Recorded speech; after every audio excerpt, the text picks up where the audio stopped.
ಪಿತನ ಸುತನ ಮತ್ತು ಪವಿತ್ರಾತ್ಮರ ನಾಮದಲ್ಲಿ ಆಮೆನ್.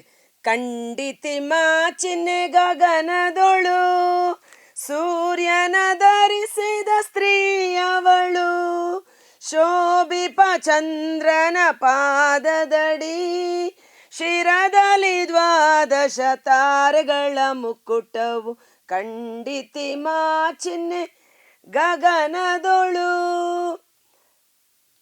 ಪ್ರಭು ಕ್ರಿಸ್ತರಲ್ಲಿ ಆತ್ಮೀಯ ಸಹೋದರ ಸಹೋದರಿಯರೇ, ಈ ಹಾಡನ್ನು ಹಾಡಿದ ಕಾರಣ ಇವತ್ತು ನಾವು ಧ್ಯಾನಿಸುವುದು ಈ ಹಾಡಿನ ಸಾಲುಗಳನ್ನೇ ಆಗಿದೆ. Price the lord. ಈ ಹಾಡು ವಿಶೇಷವಾಗಿ ಕಥೋಲಿಕ ಧರ್ಮಸಭೆಯಲ್ಲಿರುವ ಪ್ರತಿಯೊಬ್ಬರಿಗೂ ಚಿರಪರಿಚಿತವಾದ ಹಾಡಾಗಿದೆ. ಪ್ರಕಟಣಾ ಗ್ರಂಥ 12ನೇ ಅಧ್ಯಾಯ ವಚನ 1 ಮತ್ತು 2 ನೋಡುವ. ಆಕಾಶದಲ್ಲಿ ಚಿಹ್ನೆಯೊಂದು ಕಾಣಿಸಿಕೊಂಡಿತು. ಚಿಹ್ನೆ ಅಂದರೆ ಒಂದು ಸಂಕೇತ, ಒಂದು ಗುರುತು, ಒಂದು ಚಿಹ್ನೆ. ಈಗ ಜ್ಯೋತಿಷಿಗಳಿಗೆ ನಕ್ಷತ್ರ ಕಾಣಿಸಿಕೊಂಡಿತು ಅನ್ನುವ ರೀತಿಯಲ್ಲಿ ಒಂದು ಚಿಹ್ನೆ ಕಾಣಿಸಿಕೊಂಡಿತು.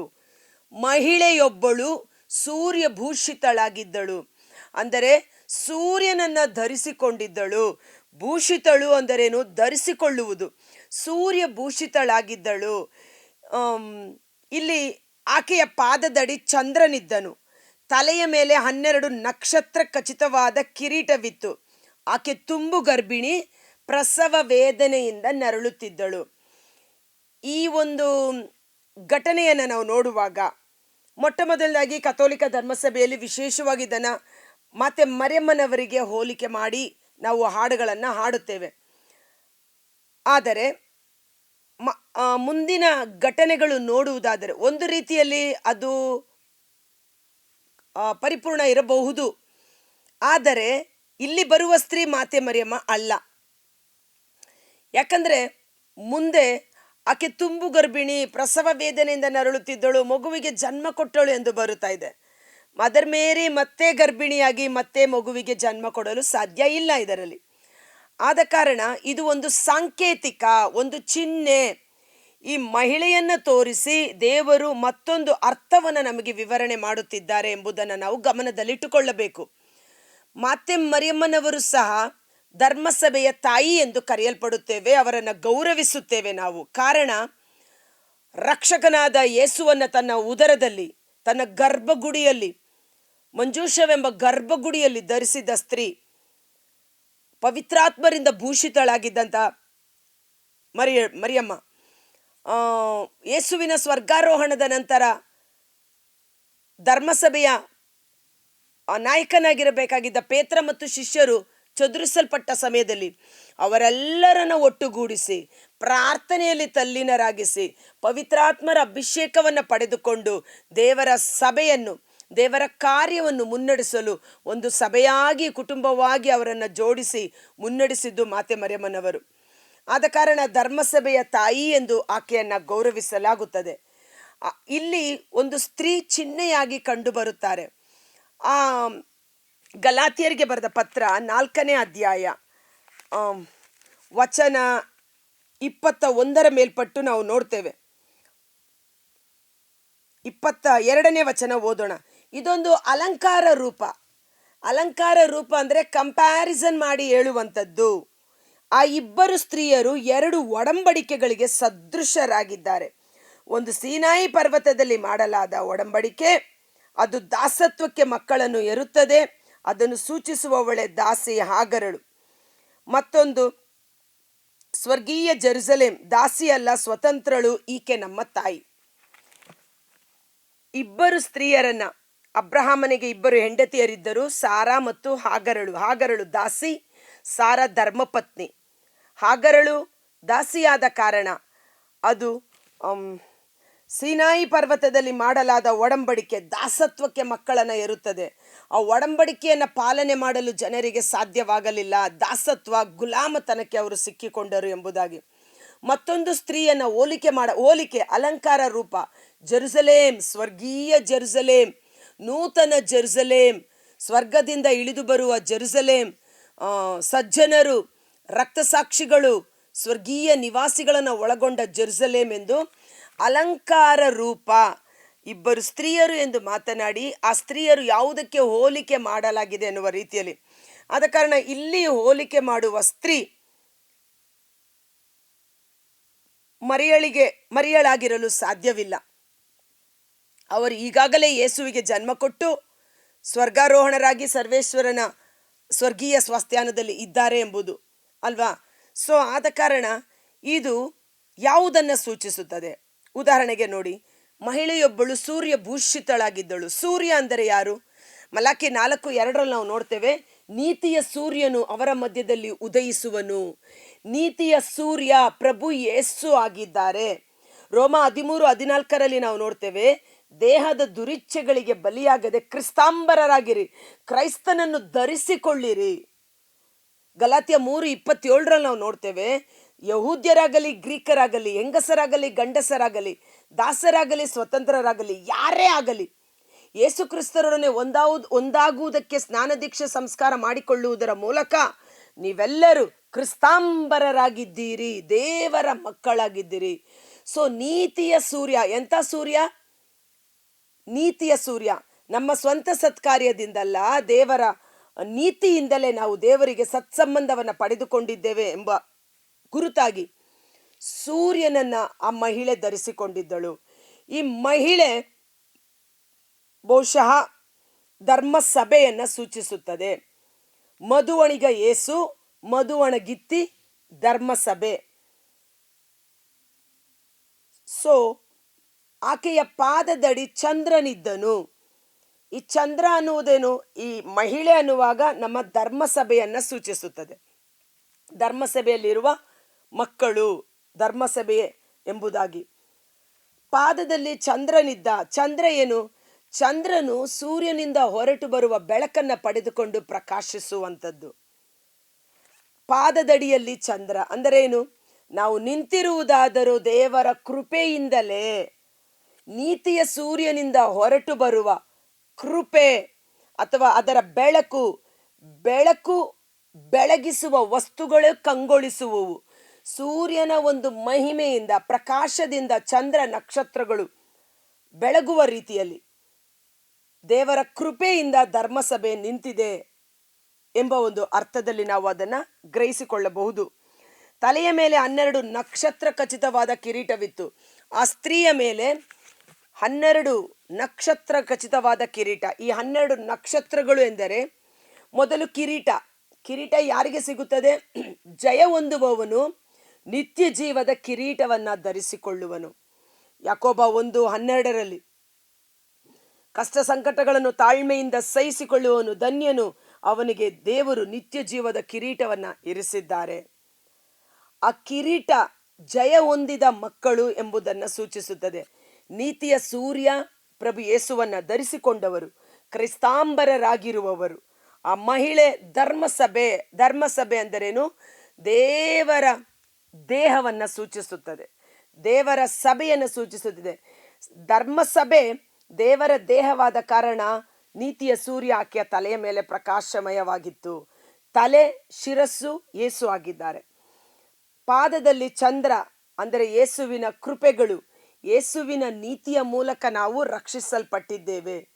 12 ರತ್ನ ಖಚಿತವಾದ ಕಿರೀಟ ಯಾರೆಲ್ಲ ಜಯಶಾಲಿ ಆಗುತ್ತಾರೋ ಅವರು ನಿತ್ಯ ಜೀವದ ಕಿರೀಟವನ್ನು ಧರಿಸಿಕೊಳ್ಳುತ್ತಾರೆ. ಸೊ ಜಯಶಾಲಿಯಾದ ಗುಂಪು ಅದರಲ್ಲಿ ಇರುತ್ತದೆ. 12 ನಕ್ಷತ್ರಗಳು ಏನು ಸೂಚಿಸುತ್ತದೆ? 12 ನಕ್ಷತ್ರ ಖಚಿತವಾದ ಕಿರೀಟ. 12 ಯಾಕೋಬನ 12 ಗೋತ್ರಗಳು, ಇಸ್ರಾಯೇಲಿನ 12 ಗೋತ್ರಗಳಿಗೆ ಸಾಂಕೇತಿಕವಾಗಿ ಹಳೆಯ ಒಡಂಬಡಿಕೆ ಅಥವಾ ಹೊಸ ಒಡಂಬಡಿಕೆಯಲ್ಲಿ ಯೇಸುವಿನ 12 ಮಂದಿ ಪ್ರೇಷಿತರು, ಧರ್ಮಸಭೆಯ ಮೂಲೆಗಲ್ಲುಗಳಾದ 12 ಮಂದಿ ಪ್ರೇಷಿತರನ್ನ ಅದು ಸೂಚಿಸುವಂಥದ್ದಾಗಿದೆ. ಮಾತ್ರವಲ್ಲ, ಆಕೆ ತುಂಬು ಗರ್ಭಿಣಿ, ಪ್ರಸವ ವೇದನೆಯಿಂದ ನರಳುತ್ತಿದ್ದಳು. ಇದು ಬಹಳ ಮುಖ್ಯ. ಪ್ರಸವ ವೇದನೆಯಿಂದ ಆಕೆ ನರಳುತ್ತಿದ್ದಳು. ಈ ಪ್ರಸವ ವೇದನೆ ಅನ್ನುವಾಗ ಇದಕ್ಕೆ ಸರಿಯಾಗಿ ಅರ್ಥ ಕೊಡುವ ರೀತಿಯಲ್ಲಿ ನಮಗೆ ಸಿಗುವಂಥ ವಾಕ್ಯ ರೋಮನರಿಗೆ ಬರೆದ ಪತ್ರ 8ನೇ ಅಧ್ಯಾಯ ವಚನ 22. ಸೃಷ್ಟಿ ಸಮಸ್ತವು ಇಂದಿನವರೆಗೆ ನರಳುತ್ತಾ ಪ್ರಸವ ವೇದನೆ ಪಡುತ್ತಾ ಇದೆ. ಇಡೀ ಸೃಷ್ಟಿ ದೇವರ ಮಕ್ಕಳ ವಿಮೋಚನೆ, ಯೇಸುವಿನ 2ನೆಯ ಬರುವಿಕೆ, ಸಂಪೂರ್ಣ ಬಿಡುಗಡೆ ಯಾವಾಗ ಲಭಿಸುತ್ತದೆ ಎಂದು ಇಡೀ ಸೃಷ್ಟಿ ಪ್ರಸವ ವೇದನೆಯಿಂದ ನರಳುತ್ತಾ ಇದೆ. ಡೆಲಿವರಿ ಆಗಬೇಕು ಅನ್ನುವ ರೀತಿಯಲ್ಲಿ. ಸೃಷ್ಟಿ ಮಾತ್ರವಲ್ಲ, ದೇವರ ವರದಾನಗಳಲ್ಲಿ ಪ್ರಥಮ ಫಲವಾಗಿ ಪವಿತ್ರಾತ್ಮ ಅವರನ್ನೇ ಪಡೆದಿರುವ ನಾವು ಸಹ ನಮ್ಮೊಳಗೆ ನರಳುತ್ತಿದ್ದೇವೆ. ಪ್ರಥಮ ಫಲವಾಗಿರುವ ದೇವರ ಆಯ್ಕೆ ಮಾಡಲ್ಪಟ್ಟ ಮಕ್ಕಳು, ಪ್ರಥಮ ಫಲವಾಗಿರುವ ಪವಿತ್ರಾತ್ಮರನ್ನ ಈಗಾಗಲೇ ನಮ್ಮೊಳಗೆ ಪಡೆದುಕೊಂಡಿರುವ ನಾವು ಸಹ ಆ ವಿಮೋಚನೆಯ ದಿನವನ್ನು ಎದುರು ನೋಡುತ್ತಾ ನಮ್ಮೊಳಗೆ ನರಳಾಡುತ್ತಿದ್ದೇವೆ. ಈ ಲೋಕದಲ್ಲಿ ಕಷ್ಟ, ಸಂಕಟಗಳು, ಆಪತ್ತು, ವಿಪತ್ತು, ಖಡ್ಗ, ಕಠಾರಿ ಇವುಗಳಿಂದ ನರಳಾಡುತ್ತಿದ್ದೇವೆ. ಯಾವುದನ್ನು ಎದುರು ನೋಡುತ್ತಿದ್ದೇವೆ? ವಿಮೋಚನೆಯನ್ನ. ಈ ಶರೀರ ನಾಶವಾಗುವ ಈ ಶರೀರ ಲಯವಾಗಿ ನಾಶವಾಗದ ಶರೀರವನ್ನು ನಾವು ಧರಿಸಿಕೊಳ್ಳಬೇಕು. ಯೇಸು ಕ್ರಿಸ್ತರೊಡನೆ ನಾವು ಒಂದಾಗಬೇಕು. ಯೇಸು ಕ್ರಿಸ್ತರ ಬರುವಿಕೆಯನ್ನು ನಂಬಿ ನಿರೀಕ್ಷೆ ಮಾಡುತ್ತಾ ನರಳಾಡುತ್ತಿದ್ದೇವೆ. ಈ ಈ ಈ ಮಹಿಳೆ ಪ್ರಸವ ವೇದನೆ ಪಡುತ್ತಿದ್ದಳು, ತುಂಬು ಗರ್ಭಿಣಿಯಾಗಿದ್ದಳು ಎಂದು ತೋರಿಸುತ್ತದೆ. ಅಂದರೆ ಡೆಲಿವರಿಗೆ ಸಮಯ ಬಹಳ ಹತ್ತಿರದಲ್ಲಿದೆ. ಇಲ್ಲಿ ಇಡೀ ಸೃಷ್ಟಿ ಪವಿತ್ರಾತ್ಮರನ್ನು ಪಡೆದುಕೊಂಡಿರುವ ನಾವು ಸಹ ಪ್ರಸವ ವೇದನೆಯಿಂದ ನರಳುತ್ತಾ ಇದ್ದೇವೆ. ಗಲಾತ್ಯ 4:19 ಸಂತ ಪೌಲ ಬಹಳ ಸುಂದರವಾಗಿ ಹೇಳುತ್ತಾರೆ. ಆ ವಾಕ್ಯ ಓದುವ. ಗಲಾತ್ಯರಿಗೆ ಬರೆದ ಪತ್ರ 4ನೇ ಅಧ್ಯಾಯ ವಚನ 19. ಸೊ ಈ ಪ್ರಸವ ವೇದನೆ, ಮುಂದೆ ಹುಟ್ಟಲಿರುವ ಮಗು ಯಾವುದು ಎಂಬುದನ್ನು ಮುಂದಿನ ವಾಕ್ಯದಲ್ಲಿ ನಾವು ನೋಡುತ್ತೇವೆ. ನನ್ನ ಪ್ರಿಯ ಮಕ್ಕಳೇ, 4:19 ಗಲಾತ್ಯ, ತಾಯಿ ತನ್ನ ಮಗುವಿಗಾಗಿ ಪ್ರಸವ ವೇದನೆ ಪಡುವ ಪ್ರಕಾರ ಕ್ರಿಸ್ತ ಯೇಸು ನಿಮ್ಮಲ್ಲಿ ರೂಪುಗೊಳ್ಳುವ ತನಕ ನಿಮಗಾಗಿ ನಾನು ಮತ್ತೆ ಅಂಥ ವೇದನೆಯನ್ನು ಪಡುತ್ತಿದ್ದೇನೆ. ಅರ್ಥ ಆಗ್ತಿದೆಯಲ್ಲ?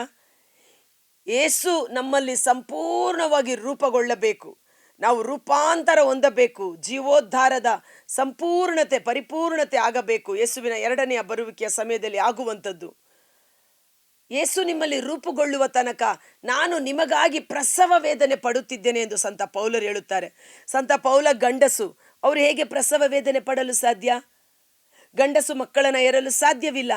ಆದರೆ ಆಧ್ಯಾತ್ಮಿಕವಾದ ಮಕ್ಕಳು ದೇವರ ರಾಜ್ಯಕ್ಕಾಗಿ ಸೇರಬೇಕೆಂದು ಅಂಥ ಒಂದು ಯಾತನೆಯನ್ನು ನಾನು ಅನುಭವಿಸುತ್ತಿದ್ದೇನೆ ಎಂಬುದಾಗಿ. Price the lord. ಹೇಗೆ ತಾಯಿ ತನ್ನ ಗರ್ಭದಲ್ಲಿರುವ ಮಗುವನ್ನು ಸಂರಕ್ಷಣೆ ಮಾಡಲು ನಾನಾ ವಿಧವಾದ ತ್ಯಾಗಗಳನ್ನು ಮಾಡಿ ಸೂಕ್ಷ್ಮತೆಯಿಂದ ಆ ಮಗುವನ್ನು ಕಾಪಾಡಿ ಅದು ಪೂರ್ಣ ಮಗು ಬೆಳೆದು ಹೊರಗಡೆ ಬರುವ ತನಕ ತಾಯಿ ಅದಕ್ಕಾಗಿ ವೇದನೆ ಪಡುತ್ತಿರುತ್ತಾಳೆ, ಸಂಕಟವನ್ನು ಅನುಭವಿಸುತ್ತಿರುತ್ತಾಳೆ. ಆ ರೀತಿ ನಮ್ಮಲ್ಲಿ ಬಿತ್ತನೆಯಾದ ದೇವರ ವಾಕ್ಯ ಯೇಸು ನಮ್ಮಲ್ಲಿ ಸಂಪೂರ್ಣ ರೂಪುಗೊಂಡು ಆತನ ಸ್ವಾರೂಪ್ಯದಲ್ಲಿ ನಾವು ಮಾರ್ಪಾಡಾಗುವ ತನಕ ನಮ್ಮೊಳಗೆ ನಾವು ನರಳಾಡುತ್ತಿದ್ದೇವೆ. ಅದಕ್ಕಾಗಿಯೇ ಪವಿತ್ರಾತ್ಮರನ್ನು ದೇವರು ನಮಗೆ ಅನುಗ್ರಹಿಸಿರುವುದು. ಇದು ಸ್ವಲ್ಪ ಕಷ್ಟ ಇರಬಹುದು, ಆದರೂ ಅರ್ಥ ಮಾಡಿಕೊಳ್ಳೋಣ.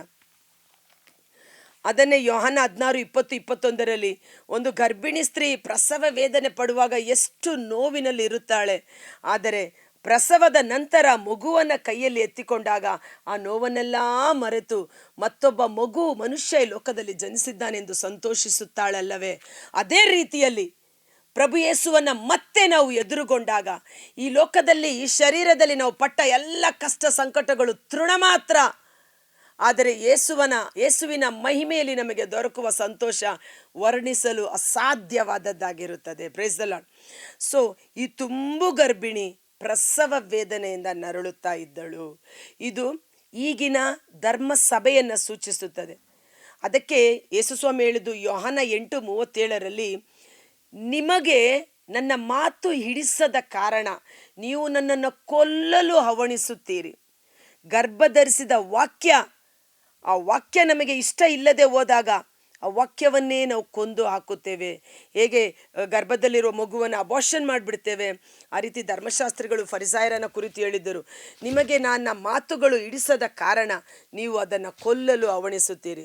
ಇವತ್ತು ದೇವರ ವಾಕ್ಯ ನಮ್ಮೊಳಗೆ ಬಂದಾಗ ಅದು ನಮ್ಮಲ್ಲಿ ಗರ್ಭಧರಿಸಿ ಅದು ಫಲ ಕೊಡುವಂಥದ್ದಾಗಿರಬೇಕು. ಈ ಸ್ತ್ರೀ ಸಾಂಕೇತಿಕವಾಗಿ ಧರ್ಮಸಭೆಯನ್ನು ಸೂಚಿಸುತ್ತದೆ. ಧರ್ಮಸಭೆ ಪ್ರಸವ ವೇದನೆಯಿಂದ ನರಳುತ್ತಿದೆ. ಅಲ್ಲಲ್ಲಿ ಹಿಂಸೆಗಳು, ನೋವುಗಳು, ಭೂಕಂಪಗಳು, ದ ಪರ್ಸಿಕ್ಯೂಷನ್, ಕ್ರೈಸ್ತರನ್ನು ಹಿಂಸಿಸುವ ಕಾಲ ಹೆಚ್ಚಾಗುತ್ತದೆ. ಆಕೆ ಯಾತನೆ ಪಡುತ್ತಾಳೆ ಎಂಬುದಾಗಿ ಧರ್ಮಸಭೆಯನ್ನು ಹೋಲಿಕೆ ಮಾಡಿ ಆ ಸ್ತ್ರೀಯನ್ನು ಸೂಚಿಸುವಂಥದ್ದಾಗಿದೆ. ಒಂದು ಕ್ಷಣ ಕಾಲ ನಾವು ಕಣ್ಗಳನ್ನು ಮುಚ್ಚೋಣ. ಕರ್ತರಾದ ಯೇಸುವೇ, ಮುಂಜಾನೆ ವೇಳೆ ಜೀವ ಸ್ವರವನ್ನು ಆಲಿಸುತ್ತಿರುವ ಪ್ರತಿಯೊಬ್ಬ ಸಹೋದರ ಸಹೋದರಿ ನಿಮ್ಮ ಬಲಾಢ್ಯವಾದ ಗಾಯಗೊಂಡ ಕರಗಳಿಗೆ ಸಮರ್ಪಿಸುತ್ತೇನೆ. ನೀತಿಯ ಸೂರ್ಯನನ್ನು ನಾವು ಧರಿಸಿಕೊಂಡು ಚಂದ್ರನ ಕೃಪೆ, ದೇವರ ಕೃಪೆ ದೈವಾನುಗ್ರಹ ನಮ್ಮ ನೀತಿಯ ಕಾರ್ಯದಿಂದಲ್ಲ, ನಮ್ಮ ಸತ್ಕಾರ್ಯದಿಂದಲ್ಲ, ನಾವು ನಿಂತಿರುವುದಾದರೂ ಬದುಕಿ ಉಳಿದಿರುವುದಾದರೂ ದೇವರ ಕೃಪೆಯೇ ಆಗಿದೆ ಎಂದು ಚಂದ್ರನ ರೂಪದಲ್ಲಿ ಆ ದೈವಿಕ ಕೃಪೆ ಜಯದ ಕಿರೀಟವನ್ನು ನಾವು ಧರಿಸಿಕೊಳ್ಳಲು ಯೋಗ್ಯರಾಗುವಂತೆ ಕ್ರಿಸ್ತರು ನಮಗೆ ತಂದುಕೊಟ್ಟಂಥ ಶಿಲುಬೆಯ ವಿಜಯೋತ್ಸವ 12 ರತ್ನ ಖಚಿತವಾದ ಕಿರೀಟಗಳು, ಆ 12 ಪ್ರೇಷಿತರು 12 ಗೋತ್ರಗಳನ್ನು ಸೂಚಿಸುವಂಥದ್ದಾಗಿದೆ. ಪ್ರಭು ಯೇಸು ಶಿಷ್ಯರಿಗೆ ನುಡಿದರು, ನನ್ನೊಡನೆ ಇದ್ದು ನನ್ನ ಕಷ್ಟ ಸಂಕಟಗಳಲ್ಲಿ ನೀವು ಭಾಗಿಯಾದ ಕಾರಣ ಪಿತನ ಆಸ್ಥಾನದಲ್ಲಿ ನಿಮಗೆ ಭವನಗಳನ್ನು ಸಿದ್ಧ ಮಾಡುತ್ತೇನೆ, ನೀವು ನನ್ನೊಡನಿದ್ದು ಅಧಿಕಾರವನ್ನು ನಡೆಸುವಿರಿ ಎಂದು ಶಿಷ್ಯರಿಗೆ ಕೊಟ್ಟಂಥ ಒಂದು ಆದೇಶ.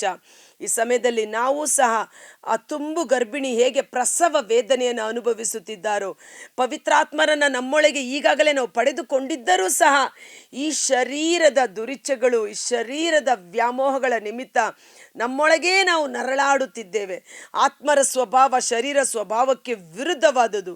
ಪವಿತ್ರಾತ್ಮರಿಗೆ ವಿಧೇಯರಾಗಿ ಶರೀರದ ದುರಿಚ್ಛೆಗಳನ್ನು ಜಯಿಸಿರಿ, ಆಗ ನೀವು ಜೀವಿಸುವಿರಿ ಎಂಬಂತೆ ಓ ಪರಿಶುದ್ಧಾತ್ಮರೇ, ಶರೀರದ ದುರಿಚ್ಛೆಗಳನ್ನು ಜಯಿಸಿ ಜಯದ ಕಿರೀಟವನ್ನು ಧರಿಸಿಕೊಳ್ಳಲು ಯೋಗ್ಯರಾದ ಸಂತತಿಯಾಗಿ ನಾವು ಮಾರ್ಪಾಡಾಗುವಂತೆ ದೇವರ ಪ್ರಥಮ ಫಲವಾಗಿರುವ ನಾವು ನೂತನ ಜೆರುಸಲೇಮಿಗೆ ತಾಯಿಯಾಗಿರುವ ಆ ಸ್ತ್ರೀಯ ಸಂತಾನದಲ್ಲಿ ಭಾಗಿಗಳಾಗುವಂತೆ ಯೇಸುವಿನ ಅದ್ಭುತಕರವಾದ ನಾಮದಲ್ಲಿ ಪ್ರಾರ್ಥಿಸಿ ಬೇಡಿ ಹೊಂದಿಕೊಳ್ಳುತ್ತೇವೆ. ಆಮೆನ್.